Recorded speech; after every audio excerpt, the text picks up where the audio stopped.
Welcome to Man Does Tech, where I solve the problems you didn't even know you had.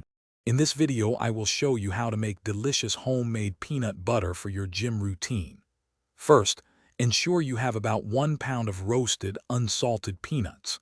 These are crucial for the best flavor and texture. You'll also need a reliable food processor or a powerful blender. Finally, decide on any optional ingredients like a pinch of salt, a spoonful of honey, or a dash of oil to customize your spread. Now let's get blending. Pour your roasted peanuts into the food processor. Begin processing and be patient. It takes a few minutes. You'll see the peanuts transform from coarse crumbs to a thick paste, then eventually to a smooth, creamy butter. Remember to stop and scrape down the sides of the bowl every minute or so to ensure even processing. Hey everyone, if you're finding this video helpful, please hit that like button and subscribe for more great content.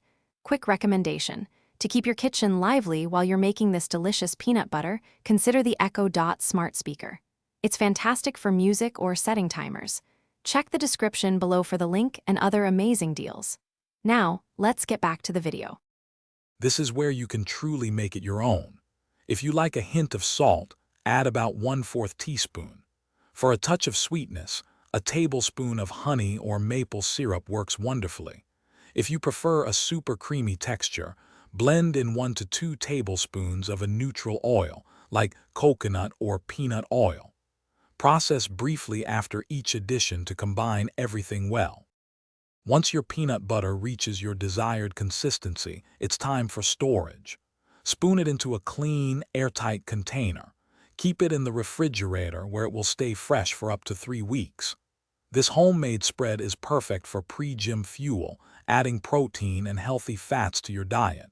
Enjoy it on toast, with fruit, or straight from the spoon. Thanks for watching. If you found this helpful, don't forget to like and subscribe.